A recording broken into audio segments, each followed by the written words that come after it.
नमस्कार। ई खबर में आपका स्वागत है। हनुमत निकेतन सिद्धधाम मलापुर टेला से हंडिया प्रयागराज के वरिष्ठ समाजसेवी लोकप्रिय सुधी चिंतक रमेश चतुर्वेदी जी ने कोरोना से जूझ रहे वीर योद्धाओं के प्रति आभार व्यक्त किया।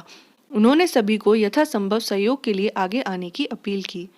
देखते रहिए eखबर.in। सबसे पहले आप अपना परिचय बताएंगे। मैं रमेश चतुर्वेदी अपने हंडिया जनपद से समाज सेवी हूँ, राजनीति से भी जुड़ा हूँ। मैं यहाँ जिला पंचायत सदस्य भी रह चुका हूँ। वर्तमान समय में श्री राम जन्मभूमि मंदिर निर्माण न्यास में श्री जन्मेजय शरण महाराज जी के सानिध्य में काम कर रहा हूँ। समाज सेवा चल रही है। वर्तमान समय में ये जो कोरोना वायरस का रोग फैला हुआ है, जिससे संकट से पूरा देश जूझ रहा है, तो इसके लिए देशवासियों को क्या कहना चाहेंगे आप?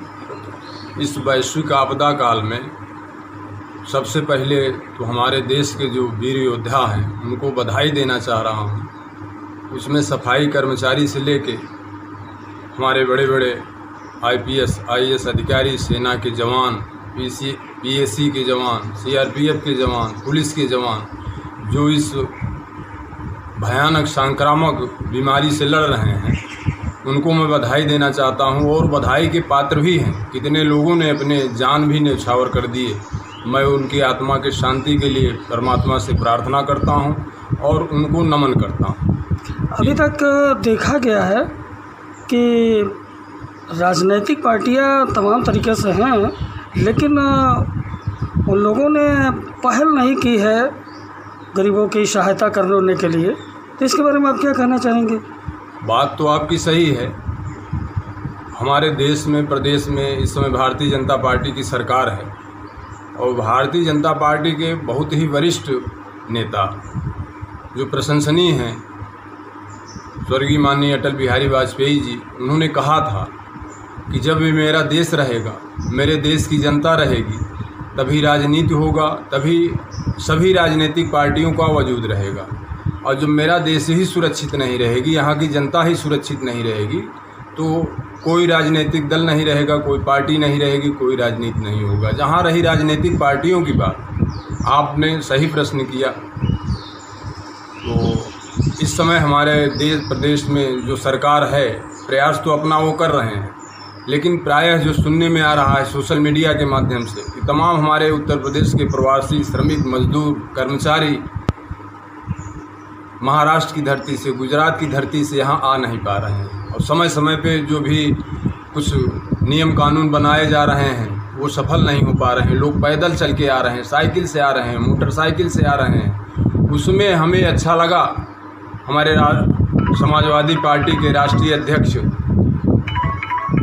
अखिलेश यादव जी ने जो योजना बना रहे हैं। मैं अपने उत्तर प्रदेश के जो भी हमारे प्रवासी श्रमिक भाई हैं उनको मैं प्रयास करूंगा, मैं अपने खर्चे पे लाने का प्रयास करूंगा।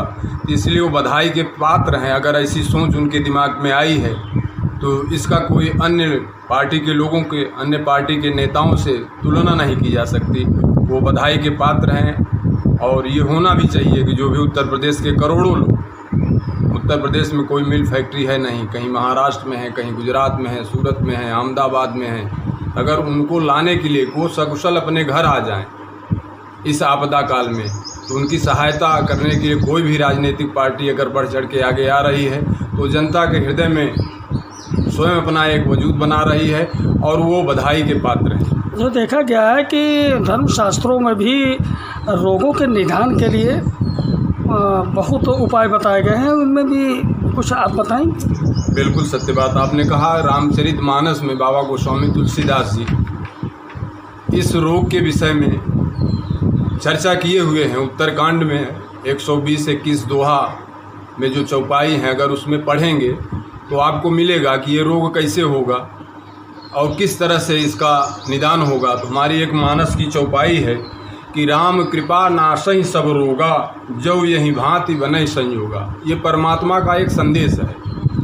इस बीमारी को, जहाँ तक मेरा मानना है, क्योंकि मैं धर्म से ही जुड़ा हुआ हूँ, इस हनुमत निकेतन सिद्धधाम पे जहाँ आप आए हुए हैं, तो ये परमात्मा का एक संदेश है जनता के लिए। क्योंकि इसके पहले जिस जनता के पास में कोई समय नहीं था, 1 मिनट फुर्सत नहीं था बातचीत करने के लिए, आज वही जनता अपने मृत्यु के भय से घरों में बैठ के परमात्मा का भजन सुमिरन कर रहे हैं। तो ये परमात्मा का एक संदेश है और परमात्मा ही इसको टाल सकते हैं। हम आप प्रयास कर सकते हैं, सत्ता शासन सत्ता जो भी हमारे लोग हैं वो प्रयास कर रहे हैं। वीर योद्धा हमारे लड़ाई पे लगे हुए हैं। और हम जनता से अपील करता हूँ, जनता से निवेदन करता हूँ, चाहे वो हमारे हंडिया प्रयागराज की जनता हो, प्रदेश की जनता हो या पूरी देश की जनता हो, इस सोशल मीडिया के माध्यम से जो भी वहाँ तक आवाज़ पहुँच रही हो। क्योंकि भगवान श्री राम जब अपने घर से वन के लिए निकले तो उनके आगे श्री राम लगा हुआ था, लेकिन वो 14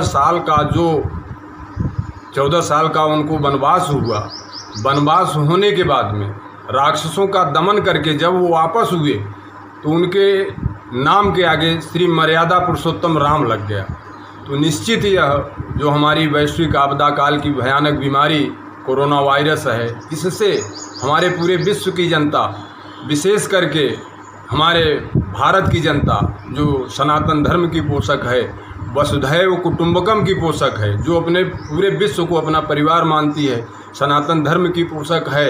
और सर्वे भवन्तु सुखिनः, सर्वे सन्तु निरामया, सर्वे भद्राणि पश्यन्तु माँ कश्चित् दुर्भाग् भवेत्। सभी के कल्याण की भावना रखती हो तो निश्चित ही वो कुछ बदली हुई नज़र आएगी इस 1.5 महीने के लॉकडाउन के पीरियड में, जो उनको परमात्मा ने एहसास किया कि ऑलमाइटी पावर, परम सत्ता भी कोई है जिससे हम आप कहीं न कहीं विमुख हो रहे थे। जो भी हमारे पास में शक्ति, संसाधन, वैज्ञानिक या तमाम तरह तरह के आविष्कार हो रहे थे, तो परमात्मा को कहीं न कहीं हम लोग विस्मृत कर रहे थे। लेकिन अब एहसास हो रहा है कि ऑलमाइटी पावर, परम सत्ता कोई है जो हमसे आपसे बहुत